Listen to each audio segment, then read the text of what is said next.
Bonjour. Ici le collectif Anonymous France. Aujourd'hui, on va vous montrer certaines vérités que certains ignorent. Bonne vidéo.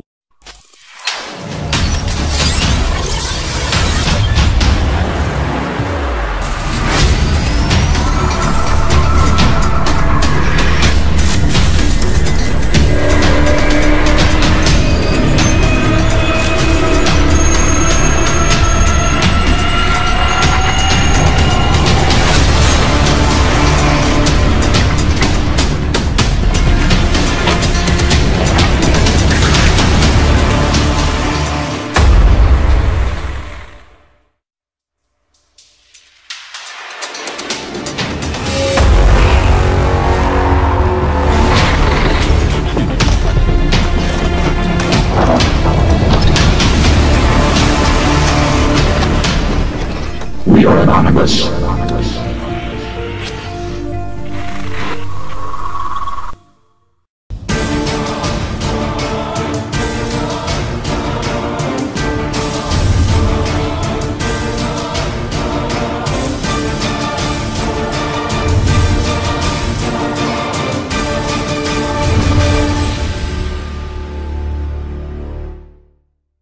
Les trois vérités que le gouvernement continue de cacher.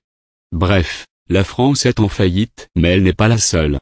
Les USA ne valent pas mieux par exemple, et le Japon, lui, est carrément financièrement cramé. Bref, voici son dernier papier. Charles Sana. C'est invraisemblable et pour les observateurs étrangers du monde des affaires, c'est insupportable.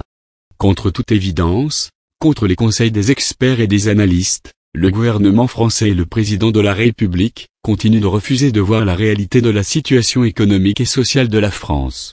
Les ministres ne répondent pas aux questions, ils nient, ils dissimulent, ils tergiversent, ils occupent les 20 heures de la télévision avec des débats de société qui n'intéressent que les bobos et qui ne sont pas urgents.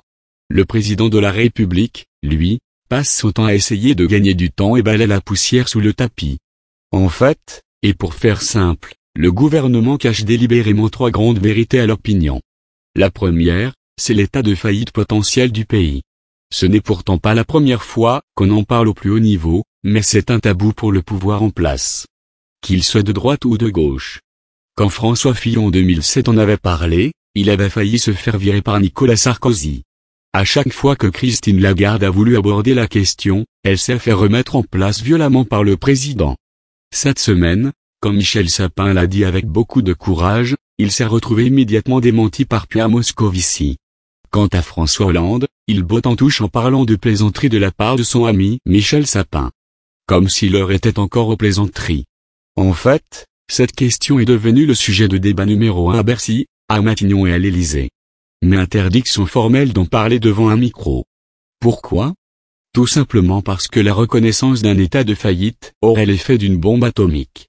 Dans la minute, les agents économiques essaieraient de vendre leurs actifs, les épargnants videraient leurs comptes, les étrangers s'enfuiraient, les banques seraient obligées de fermer leurs guichets. On a du mal à imaginer dans quel état de guerre civile serait la société française et européenne. Un état de faillite aurait immédiatement des effets systémiques plus graves que la faillite de Lehman Brothers en septembre 2008. Mais c'est tabou aussi pour une autre raison. L'état de faillite obligerait le gouvernement à mettre en place des mesures de redressement insupportables par l'opinion, baisse des retraites, diminution de salaire des fonctionnaires, blocage des comptes d'épargne et des prix, pénurie d'approvisionnement, coupure d'électricité et de gaz, marché noir, ce qui entraînerait des mouvements difficiles à contrôler de sauve, qui peut être de chacun pour soi. On touche là les raisons profondes pour lesquelles les États européens n'ont jamais voulu déclarer la Grèce en état de banqueroute alors qu'elle y était. La France n'est pas dans cette situation de défaut de paiement. La France trouve de l'argent sur les marchés pour financer ses échéances et ses fins de mois. Mais qu'on ne vienne pas nous raconter que si la France réussit à emprunter de l'argent pas cher c'est parce qu'elle est en bonne santé. Ce n'est pas cela du tout. La France emprunte grâce à la solidarité européenne et l'obligeance de l'Allemagne. L'Allemagne et son triple A nous apportent une garantie qui nous permet des financements. Un peu comme l'entreprise surendettée est maintenue en vie par le banquier qui a demandé à la famille des hypothèques sur les biens personnels et sait qu'en la lâchant elle prendrait le risque de tout perdre. Le banquier préfère attendre le miracle, provision à la clé, plutôt que de constater le défaut de paiement. Plutôt la perfusion que la mort subite. Donc soyons clairs, la France n'est pas en faillite, mais elle devrait l'être. Elle n'a aujourd'hui aucun des ressorts qui lui permettent de retrouver son équilibre. L'activité est décroissante, l'industrie perd ses emplois et ses positions et marchés, les emplois se perdent par milliers. Les déficits continuent de se creuser, le budget, la sécurité sociale et l'import-export, les trois sources d'endettement ont perdu leur mécanisme stabilisateur. Donc l'endettement s'accroît. La France n'est pas en faillite mais tous les hauts fonctionnaires et les chefs d'entreprise savent bien que les taux actuels peuvent faire des sauts périlleux au printemps. Si les pays du Sud allaient mieux par exemple. Mais aussi si l'Allemagne d'Angela Merkel en avait assez de se faire moquer par la France. Et ce jour de printemps où les taux feront des sauts périlleux, les Français risquent d'avoir de sacrés maux de cœur et de tête. La France n'est pas en faillite, mais elle est dans l'antichambre et la classe politique est partagée entre le dire ou pas. Dans la majorité, Michel Rocard essaie depuis plusieurs semaines de tirer la sonnette d'alarme. Beaucoup de parlementaires aussi. Au seuil du pouvoir, Michel Sapin qui est écouté de François Hollande a eu le courage d'en parler. Mais beaucoup se précipitent pour mettre une couverture sur des propos aussi conservateurs. C'est très simple, à gauche si vous dites que la situation est dangereuse, c'est que vous êtes un conservateur néolibéral et pour à gauche de la gauche, un néolibéral social est infréquentable. Donc la France n'est pas en faillite. N'empêche qu'il va falloir, sans le dire, tout faire pour éviter la catastrophe. D'où, deux autres vérités que l'on tait. La deuxième vérité que l'on dissimule, c'est la nécessité de réduire les dépenses publiques et sociales. Là encore, il faudrait arrêter de raconter des histoires. La seule solution pour éviter la faillite, la seule solution pour continuer à trouver des financements, pour se redresser serait de diminuer les déficits budgétaires, sociaux et extérieurs. Pour diminuer les déficits financiers, le gouvernement a épuisé l'outil fiscal. On ne peut plus augmenter les impôts et les prélèvements sociaux sauf à asphyxier la machine et à faire fuir les acteurs qui alimentent l'assise fiscale. Les autos ont tué les totaux, pour reprendre l'expression de l'affaire. Pour diminuer les déficits, il faut donc très rapidement réduire les dépenses courantes, masse salariale des fonctionnaires, frais généraux, prestations sociales.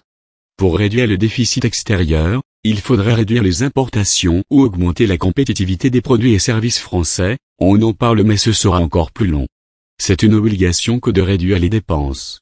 La France ne pourra pas s'exonérer de cette obligation, sauf à prendre le risque de l'exclusion du système mondial et de se mettre en faillite. Ce qui serait pire comme on l'a vu. Cette obligation est la condition obligatoire pour rester dans le jeu des grandes nations et obtenir des taux d'intérêt supportables. Le gouvernement français a bien compris que c'était une obligation. Il a donc promis de le faire. Il a promis qu'il le ferait demain mais ne se prépare en rien pour respecter sa promesse. Ou alors il fait peu. Pourquoi s'entête-t-il? Pour des raisons politiques. Le gouvernement s'imagine que son électorat n'acceptera pas une vérité qui lui a toujours été cachée. Est-ce que cet électorat acceptera mieux de voir le chômage grimper et le tissu social se dégrader? Pas sûr.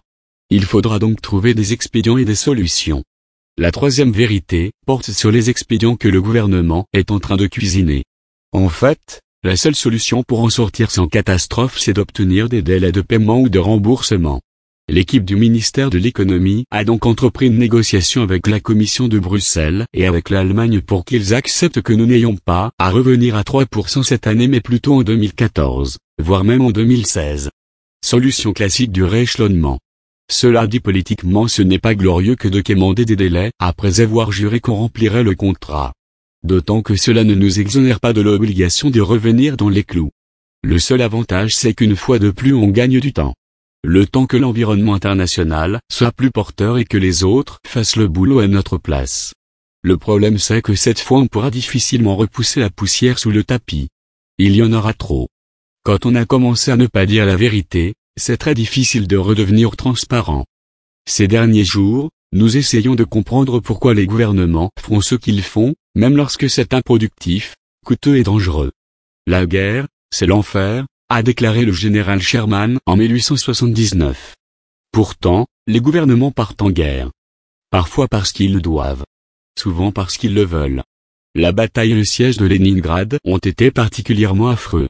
Ils ont fait 3 millions de morts, et ceux qui y ont survécu ont dû vivre avec des souvenirs abominables, guerre, cannibalisme, gelure et famine. Aujourd'hui, des gens qui n'ont jamais manqué un repas de leur vie appellent à partir en guerre. Pourquoi? Comme nous l'a démontré le professeur Glénon hier, une démocratie moderne comporte deux parties. Il y a les électeurs, et l'élite. ils fonctionnent de manière complètement différente. Les élites calculent ce qui est le plus avantageux pour elles, et s'organisent pour l'obtenir. Les électeurs réagissent de manière émotionnelle, sans connaissance réelle de ce qui se passe. Les électeurs n'ont pas le temps de déconstruire toute l'histoire. Ils ont déjà du mal à suivre ce qui fait les gros titres. Ils ont une vraie vie, une épouse acariâtre ou un mari paresseux, des matchs de foot, des problèmes de drogue et des enterrements. Ils ne peuvent faire le tri entre les affirmations contradictoires ou démêler les motifs. Ce serait une perte de temps pour eux que d'essayer. Ils ont peu d'influence sur les politiques publiques.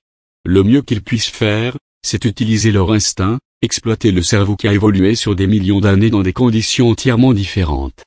Tout ce qu'ils savent, c'est ce qu'ils veulent, et ce qu'ils craignent. Ce qui se cache derrière la politique, encore plus de dépenses de santé? Allons-y. Les électeurs ne peuvent pas suivre l'argent et se rendre compte que la majeure partie va au Big Pharma, sans bénéfice réel pour eux. Quel politicien ira annoncer qu'il est contre l'éducation gratuite? Les électeurs ne peuvent pas voir que le système est truqué de telle sorte que les dépenses additionnelles coulent directement dans les poches des élites. Et malheur au pauvre président, qui est perçu comme faible dans la défense de son pays. L'électeur ne sait pas différencier un véritable ennemi d'une menace entièrement fabriquée. Il ne peut pas savoir quand il faut intervenir dans un pays dont il n'a jamais entendu parler, et quand il faut se retirer. Et comment peut-il savoir où termine l'argent? Les élites calculent. Les masses réagissent. Si vous voulez comprendre pourquoi les gouvernements font ce qu'ils font, suivez l'argent. Par exemple, on explique aux électeurs américains que la Fed a permis de les protéger contre une nouvelle grande dépression. Qui pourrait s'en offusquer? La Fed a créé près de 4 000 milliards de dollars de QE dans ce but. QE? Demande l'électeur. Qu'est-ce que c'est que ça? Bonne chance pour le lui expliquer.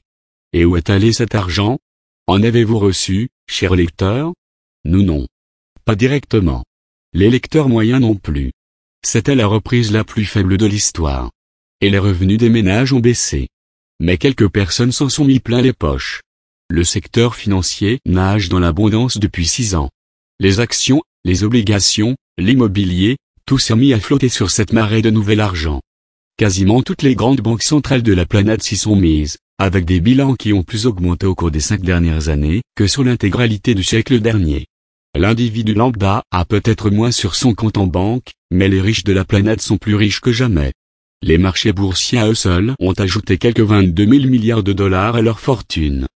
Pourquoi utiliser 4 000 milliards de dollars de fonds de secours pour aspirer les actifs financiers détenus par l'élite au lieu de simplement créditer les comptes en banque de tous les États-Unis? Demandez un certain J.F. Westerling dans le Financial Times de lundi. Ah, monsieur Westerling, ce n'est pas comme ça que les choses fonctionnent, n'est-ce pas? Livre. Ah, la Scandinavie, ses fjords, ses interminables hivers et, surtout, son modèle économique et social. Depuis son élection, le président Emmanuel Macron cite régulièrement celui-ci comme une source d'inspiration. Flexisécurité danoise, réforme des retraites à la suédoise, transparence nordique des institutions publiques, la France gagnerait-elle à suivre ces exemples? Comment? Pour y répondre, Alain Lefebvre, journaliste et consultant spécialiste des questions sociales, s'est plongé dans la culture politique de ces pays qu'il connaît bien. Il a travaillé pendant 15 ans en Suède et en Finlande, notamment pour les services diplomatiques français. Dès l'introduction, il pose un constat assez cinglant pour le chef de l'État: Macron et son gouvernement ignorent, volontairement ou non, ce que font réellement les pays nordiques, et proposent parfois des solutions depuis longtemps dépassées dans les pays qu'ils veulent imiter, assène-t-il. Exemple, la fameuse flexisécurité danoise, censée à la fois faciliter les licenciements et mieux protéger les salariés en leur offrant un généreux filet de protection durant les périodes entre 2 emplois. En visite à Copenhague le 29 août, Emmanuel Macron dressait encore l'éloge de ce système, plus performant, selon lui, pour réduire le chômage. Instrument marketing. Seulement voilà, la flexisécurité, enfin née aux Pays-Bas, a surtout été utilisée comme un instrument de pur marketing par les Danois de 1990. Afin de séduire les investisseurs étrangers, explique l'auteur. Car en pratique les entreprises locales ne sont guère plus flexibles que leurs homologues françaises, poursuit-il, détail à l'appui, tandis que la sécurité a beaucoup baissé ces dernières années, le fameux modèle danois dont nous parlons en France n'existe même plus au Danemark. Le succès du pays tient en vérité à ses PME haut de gamme.